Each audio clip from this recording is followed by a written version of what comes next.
ride the flow and enjoy pure, unfiltered aggression.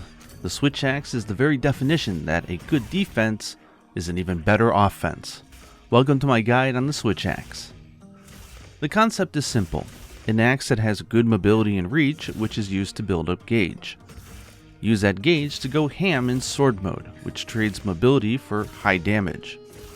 Morph freely with the press of a button, and add in explosives, and you've got a dopamine generator that is expressive, and as long as you're playing aggressive, there's really no wrong way to use it.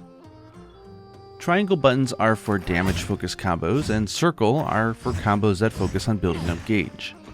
Let's get started with the axe mode. Triangle is a 3-attack combo. Press once to do the overhead slash, then side slash, and finally the spiral burst slash.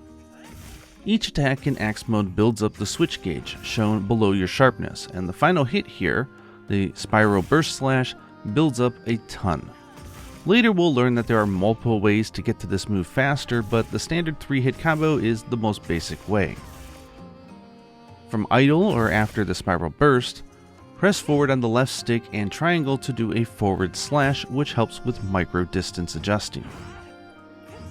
Okay, now on to circle button attacks. Press circle while idle to go into a wild swing.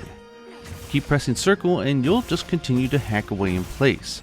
Each hack will use up a little bit of stamina, and you can keep this up as long as you have stamina.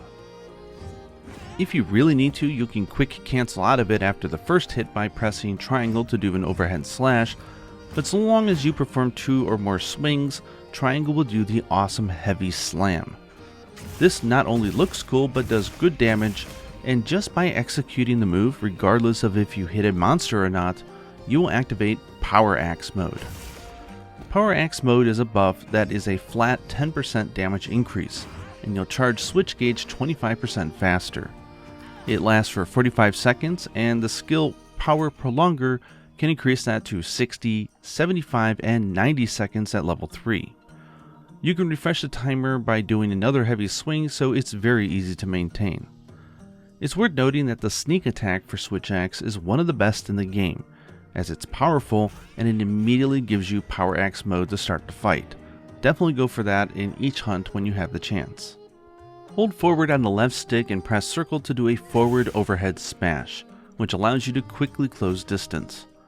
After any attack or from idle in focus mode, you can hold back on the left stick and press circle to do a powerful fade slash. This attack does a lot of damage, helps with that hit and run playstyle, which is really good for axe mode given its long reach, and it also sets you up very nicely for the next move, which is the offset rising slash. This scene is tricky but very satisfying to use. Press triangle and circle at the same time, either while idle or after any attack, to use it. If you can do it at the start of a monster's telegraph that it's going to attack, and you connect at the same time it would have hit you, you'll do an offset attack. You take only 10% damage from the attack you would have taken. You get super armor so you can plow through it without knockback. You gain switch gauge, and you'll zipline all the way to the monster where you can then follow it up with several attacks. Like status ailments, monsters have a hidden resistance threshold for offsets, which is set initially to 1. Then it goes up 100 each time to a maximum of 401. Switch axe is the weakest offset in this game at 50, so that means that it'll take 1 offset attack to topple it first, 3 times for a second topple, then 5, 7, and ultimately 9 offset attacks afterwards. For that reason, consider offset topples something that you'll do about 2 times during a hunt, and you shouldn't be going for it any more than that. You may also notice that the switch axe is one of the rare weapons in the game that gets the excellent sidestep if you left or right evade after an attack, which is superb for repositioning in either axe or sword mode. Let's do a quick review. Triangle does a 3-hit combo with the final spiral burst building up a lot of switch gauge. Circle does a wild chop, and it has a heavy slam finisher which powers up axe mode attacks.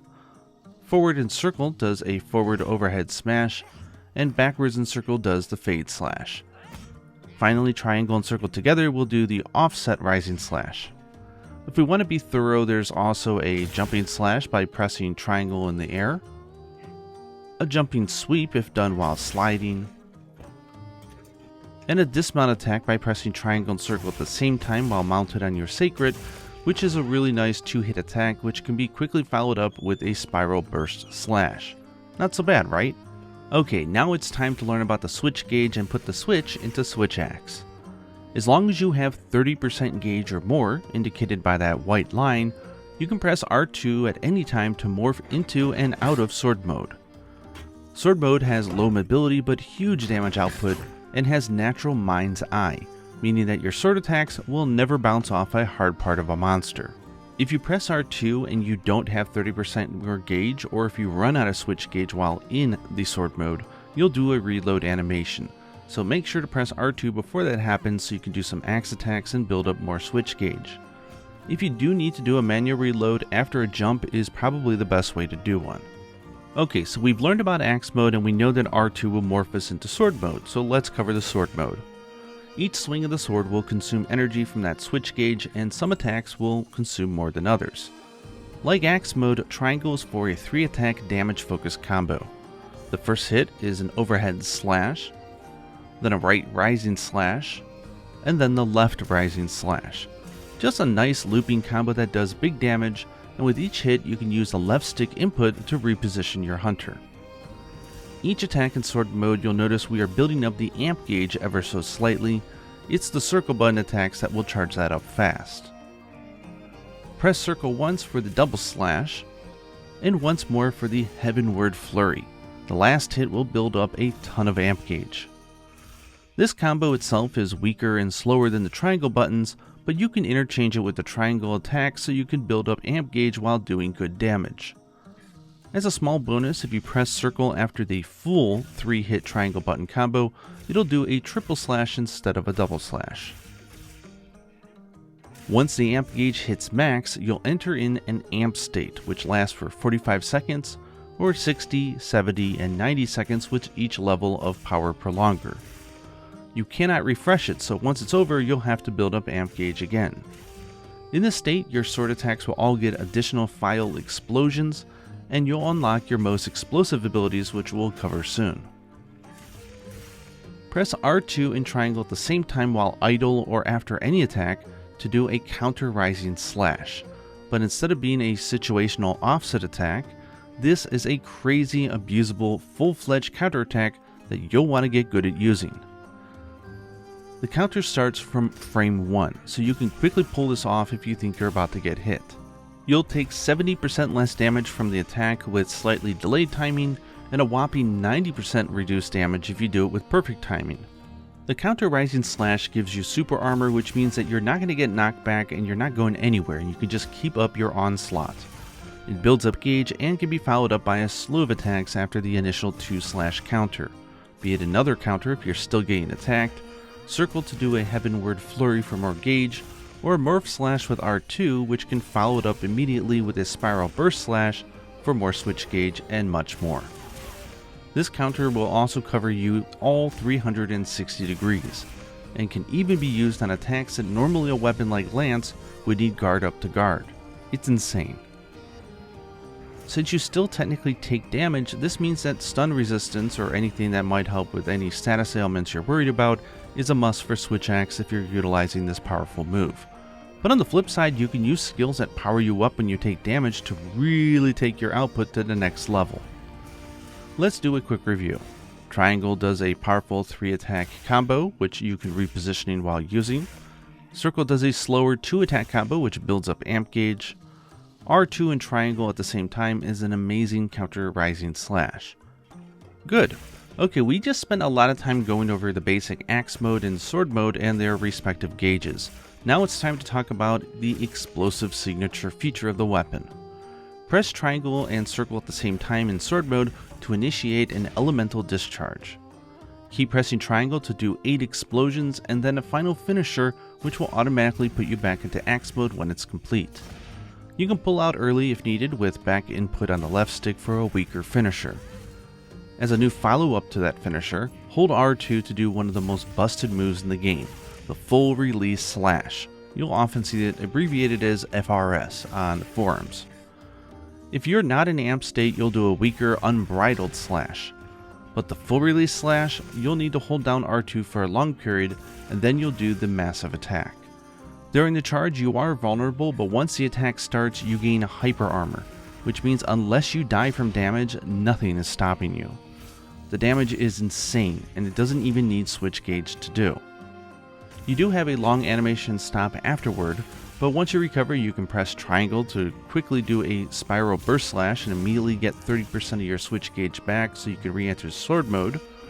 More advanced play is to wait a second to see what your position is and what the monster's doing before you decide what to do, because you can press triangle and circle here afterwards to do a very fast transition into an offset attack in axe mode. Remember that with most weapons in this game, if an attack moves you forward while you're doing it, use focus mode and push the left stick towards your target during the attack, and often you'll get to take advantage of a magnetic feature of focus mode to close in more than you normally can, and this holds true for the full release slash as well. What makes this move particularly spam worthy is that you can do it anytime in sword mode simply by pressing and holding R2, triangle, and circle. No need to do this as a finisher to the elemental discharge at all, which is one of the more controversial decisions Capcom made, as it's so powerful that it kind of makes doing the elemental discharge a lot less appealing to do for a lot of players. So yes, controversial for being overpowered and very highly spammable, and I do think Capcom needs to add some sort of demerit to using it to balance it off better.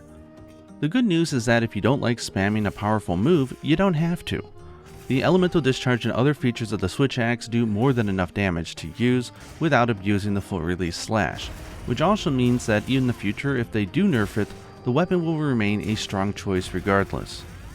There's one other finisher that might get overlooked due to the pizzazz of the full release slash or the awkward input, but if you're in an amp state, hold triangle and circle to initiate a ZeroSum Discharge. You'll latch onto the monster and do a finisher focused on one part of the body and then blast off with a finisher.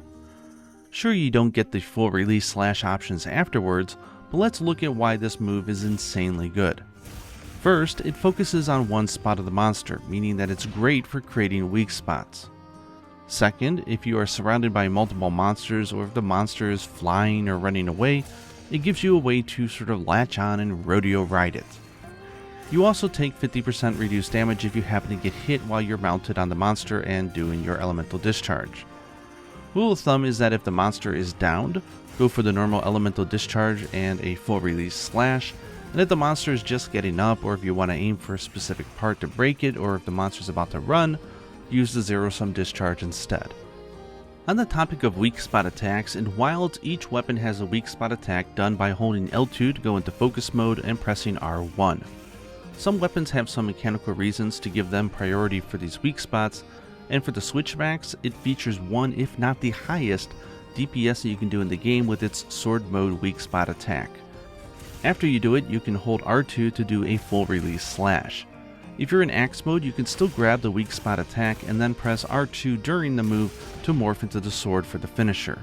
Again, if you're in a party in which someone needs those weak spots for mechanical reasons, I definitely would defer to them to do those. But if you're just looking at DPS, then switch axe gets priority. That covers the attacks and concept of the weapon. Again, as a morph weapon, there are a ton of different options and choices depending on where you press R2 and what you press after, so I didn't cover everything here. Have fun with the training dummy and discover fun combinations.